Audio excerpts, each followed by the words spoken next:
Right, no name given, but he says, or she says, I'm a big fan of Brian Pillman, and I've got to hear some good ribs or stories about him, and then would like to know if you ever met Dino Bravo as well, which I'm pretty sure... You never met Dino Bravo, did you? Never met him. No. Okay, we'll stick with Brian Pillman. I rarely hear anything about him and love seeing how his matches. But anyway, Brian Pillman. So you were with him in WCW and WWF for a brief time as well, I think. Yeah. I was in WCW. I wrestled him more times on TV and house shows, live events, than I did anybody else down there. And Brian, good guy, good talent, and he was memorable too. And I remember one match we had is I was beating him up outside the ring, and some fan got in my face and kind of made Brian mad. Brian said, "Get up there close to him again." He said, "If he gets up and says anything, I'm going to get up and I'm going to lay him out." I said, "No." And I knew Brian would. I said, "No, I'm going to keep you over here. We don't need any trouble like that, because if you get sued, guess who else gets sued? I'll get sued too. Company gets sued, might get fired. I don't want to do that. So you keep your ass over here and we'll keep his ass over there." And I kept him away from the guy. But he had some good football stories. I can't remember any now, but very, very good guy. And he partied hard. And the night they found him, where was that hotel they found him in? Where was it? Was it like St. Paul or something like that? I can't remember. I think I'd have to find out. But yeah, it was in late 1997 he was found. And he partied hard, and I think he was having some trouble during that time. But he met his match, and he OD'd, I think. And he just never. But as far as a person was concerned, I always liked Brian. I always got along with him and always had good matches. He died in Bloomington, Minnesota. I'm sorry, not St. Paul, Minnesota. Why were you paired with him so many times then? Just good chemistry, I guess. Yeah, we had good matches, and sometimes and back in the days they were booking so many shows, they would take one generic card and run it all the way through. If we went on a 10-day trip on the road, which for me at one point it turned out 64 straight days on the road, and only going back to Atlanta to do TV, wash my clothes, and get back on the road. Finally, I told him, I said, "Guys, I got to go home." I said, "Hell, I've been out here. Hell, I should have been."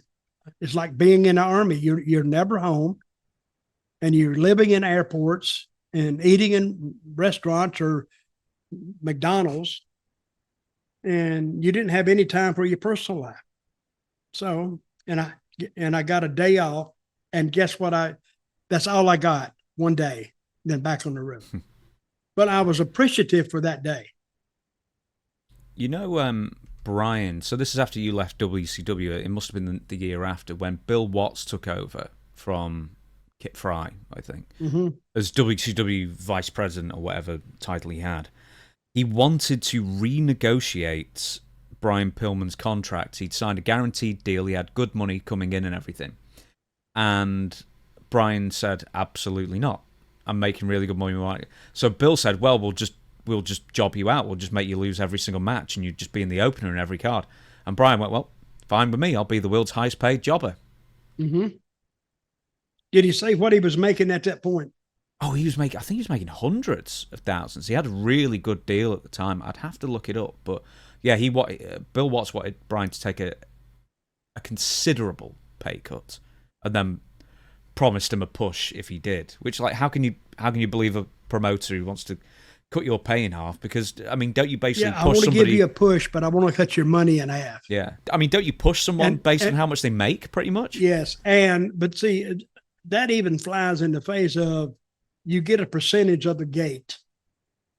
They used to go by the thirds, like it's 30%, 30%, 30%, basically, the way you break it down.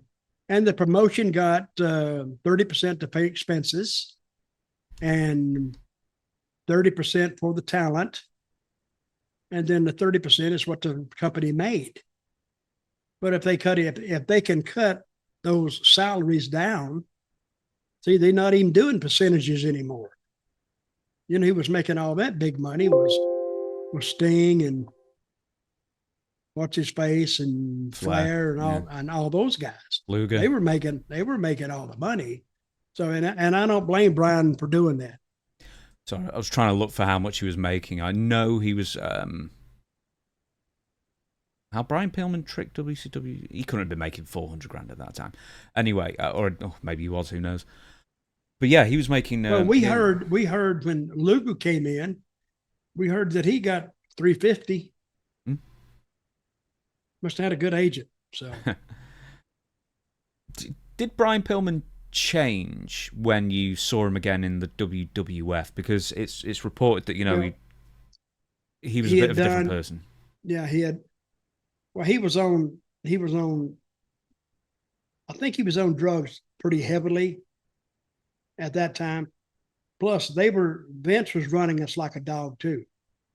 WCW run you like a dog. You go to Vince McMahon's territory, he runs you like a dog. I mean, it was not uncommon for guys to do more miles than truck drivers. I mean, long haul truck drivers. Because if you had like a year that you did less than 250,000 miles, and a lot of that, the 200,000 miles, you could do by car. Because we didn't fly that much back in those days. But if you added them in, yeah, you were doing, some of those weeks, just me, I was doing like 4,000 or 5,000 miles, flying here, flying there, doing this. Of course, the other guys were too. But they were picking up that expense. So yeah, you can't drive from Atlanta to Boston and get there in time. You got to fly. So I did a lot of flying, but it was really very physically taxing on the body. I did an interview with Ken Shamrock a couple of years ago, and I mentioned Brian Pillman, and I don't know if it was like a quick fire round sort of thing, and he said, it really broke his heart when he died, but something really stuck with him. And he said him, Brian, some other guys, I don't know if Steve Austin was there at the table as well, I can't remember who he said. But he said like a month or two before Brian died, they were all just sitting around. Brian had a load of pills, and then he just collapsed face first into his dinner. Yep. And everyone found that hilarious, except for Ken. And he was just like, this is a cry for help. And nobody was helping him. And I mean, quite clearly he was on a path to self-destruction that, he really managed to finish himself off really, really quickly, or really young. But like the signs were all there that he was desperate for help.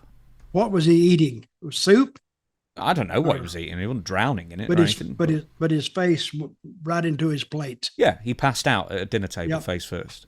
And it's like it's the same with the wrestlers do that. Yeah, it's the same with the thing as a wrestler. Bret Hart wrote about him called Rick McGraw, and he was one of the first to die from just being basically a pill addict, a drug addict in that sense, in like '84 or whatever, and face down in the food kind of thing. It's like, man, life moves so fast that no one. I'm not blaming Bret at all from this, but some people are crying out for help and desperately need help, and instead they just stay on the road and basically run the wheels off, essentially. And that's what Brian had a shattered ankle as well. He was trying to mask with pain. And that's what happened. They run you as much as they can run you.